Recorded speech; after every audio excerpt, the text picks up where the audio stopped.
पूज्य भंते जी, आपका क्या नाम है? मेरा नाम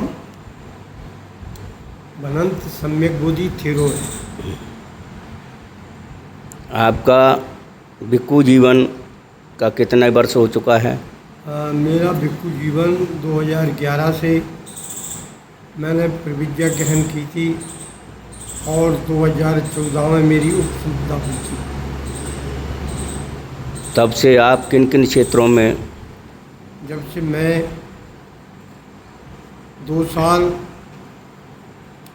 मुल्ताई बैतूल ज़िले में रहा, वहाँ काफ़ी घूमता रहा उस क्षेत्र में, और 1 साल सारनी में रहा और 2 साल ग्वालियर कबीर आश्रम मेला ग्राउंड के पास दुलपुर के विवेक नगर में गोदाम बस्ती में रहा,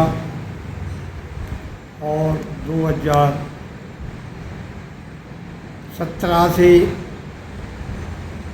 यहाँ रहा थोड़ा सा, फिर 2020 से यहाँ आज तक मैं अभी स्थायी हूँ। इस बिहार का नाम क्या है? इस बिहार का नाम है सम्यक बुद्ध विहार, भेल, झांसी। सम्यक बुद्ध विहार, और सम्यक बोधि आपका नाम है, भदंत सम्यक बोधि आपका नाम है। तो बुद्ध विहार का नाम रखने की क्या प्रेरणा आपके ही द्वारा दी गई? नहीं, बुद्ध विहार पहले से था, मुझे इसकी जानकारी नहीं थी। नामकरण बुद्ध विहार का? बुद्ध विहार का नामकरण ने पहले ही कर लिया था, मुझे इसकी खास जानकारी नहीं थी। बहुत अच्छा है कि आपको जानकारी नहीं थी और नाम पहले ही हो गया, और आपके नाम के साथ बुद्ध विहार का नाम जुड़ा है।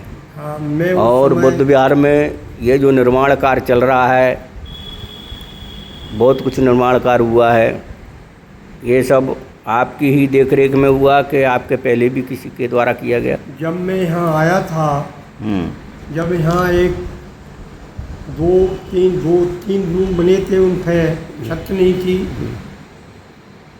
सीमेंट शीट पड़ी हुई थी, 2-3 जगह से कई जगह से पानी लीकेज होता था। मेरे से कहा, बोले भंते जी यहाँ रहें। उनकी यार इस स्थिति में हम नहीं रह सकते, या फिर अभी लाग की स्थिति नहीं है, यहाँ कोई सुविधा नहीं है। फिर मैं चला गया, 2 महीना बाद आया। करेरा में एक प्रोग्राम था बुद्ध विहार का, उससे इन्वाइट किया गया था, उसमें मैं आया था। मैंने सोचा चलो रात झांसी में रुकेंगे, तो मैं झांसी में आया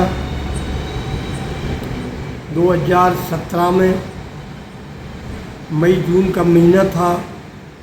यहाँ 2 कारीगर नाप तोल कर रहे थे। मैंने शाम को पूछा, भाई क्या कर रहे हैं? बोले भंते जी यहाँ एक बरंडा बनाना चाहते हैं। बरंडे में कितना खर्च आ रहा है? वे बोले मुझसे, भंते जी 1 लाख रुपए खर्च आ रहा है। नहीं, कौन कौन बनवा रहा है? बोले कमेटी बनवा रही है, उसकी अध्यक्ष अर्जुन सिंह है, उसके सेक्रेटरी और कोषाध्यक्ष दयालु राम बौद्ध हैं। तो उनकी यार हमारी बात कराओ उनसे। तो उनने सवेरे में हमारी बात कराई, 2-3 लोग आए, उनसे हमारी बैठ कर यहीं चर्चा हुई। हमने कहा, भाई जो बरंडा बना रहे 1 लाख रुपया खर्च कर रहे, तो तुम 1 लाख रुपया हमें दे दो, तो हम तुम्हारी ये RCC की छत कर देंगे और सामने बरंडा बना देंगे। तो बोले, अरे भंते जी आप कैसे कर दोगे?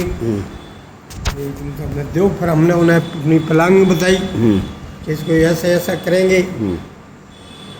तो उनकी हमारी बात बनकर रहा है, वो बन रहा है। आप कैसी बात कर रहे हो? बन रहा है, आप तो बोल, हाँ बोलो आप। तो बोले भंते जी फिर कौन कराएगा? मेरी छत में करवा दूंगा। तो 15-20 दिन में यहाँ रुका, और मैंने ये तीनों रूमों की हाइट 12 फुट कराई, और शटरिंग बुला करके उसकी मैंने छत डलवा दी, जिसमें उस समय हमारा 1,30,000 रुपया खर्च हुआ था। मेरा बरसाबाज सारनी में तय हो चुका था।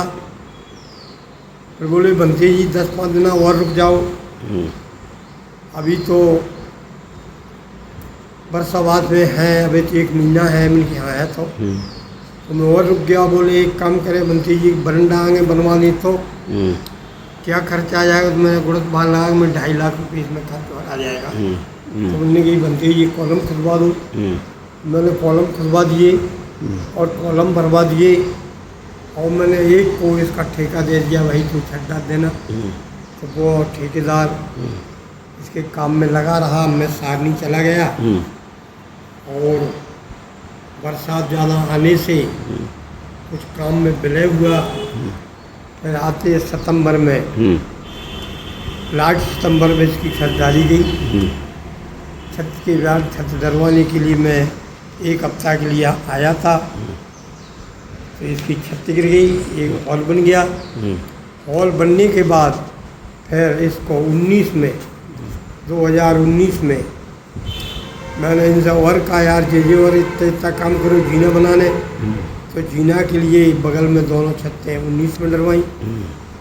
फिर 20 में कोरोना, 20-21 में इसका काम बंद रहा। फिर मैंने 22 में लोगों को फिर जोड़ा।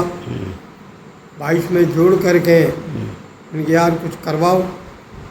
तो इनने कुछ ऊपर के छत दूसरी मंजिल बनाने के लिए चिनाई करवा दी। चिनाई होने के बाद फिर 2023 में मैंने उसकी सीलिंग छत करवा दी। 2024 में